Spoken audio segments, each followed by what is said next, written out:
Hi అండి, నమస్తే. Welcome to my channel.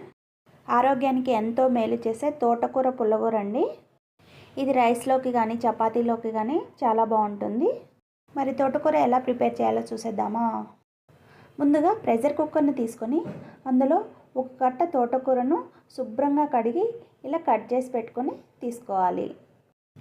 అందులోనే 3 కట్ చేసి పెట్టుకున్న వంకాయ ముక్కలు వేయడం వల్ల కొంచెం టేస్ట్ యాడ్ అవుతుందండి.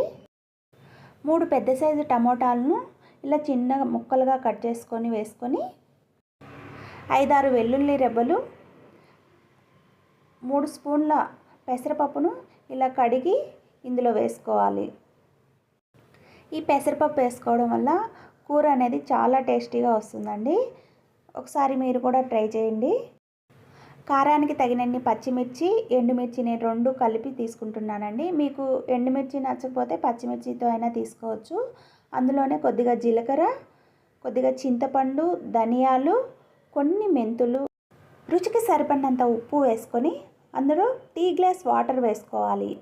మరి ఎక్కువ వాటర్ అవసరం లేదండి, కొన్ని వాటర్ వేసుకుంటే సరిపోతుంది.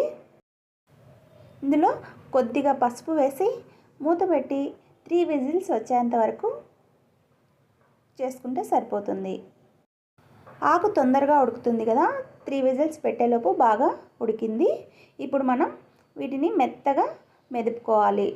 చూడండి, ఈ విధంగా మెత్తగా మెదుపుకున్నాక పక్కన పెట్టుకొని స్టవ్ మీద ఒక కడాయి పెట్టుకొని అందులో 3 స్పూన్ల ఆయిల్ వేసుకొని కొద్దిగా ఆవాలు, జీలకర్ర, మినపప్పు వేసి ఇవి బాగా ఫ్రై అయ్యాక అందులోనే కొన్ని వెల్లుల్లి రెబ్బలు, కరివేపాకు, ఎండుమిర్చి, ఆనియన్ వేసి వీటన్నిటిని బ్రౌన్ కలర్ వచ్చేంత వరకు ఫ్రై చేసుకోవాలి. చూడండి, ఎప్పుడైనా తాలింపు అనేది బాగా ఫ్రై చేసుకున్నాకే కూర అనేది మంచి టేస్టీగా వస్తుంది. కొద్దిగా సాల్ట్ని వేసుకొని వీటన్నిటిని బ్రౌన్ కలర్ వచ్చేంత వరకు ఫ్రై చేసుకొని మనం ముందుగా మెదిపి పెట్టుకున్న తోటకూరని ఇందులో వేసి ఒకసారి కలుపుకొని స్టవ్ ఆఫ్ చేసుకుంటే తోటకూర పులిహోర రెడీ అయిపోయింది. ప్లీజ్ మన వీడియోని లైక్ చేయండి, సబ్స్క్రైబ్ చేసుకోవడం అస్సలు మిస్ అవ్వద్దు.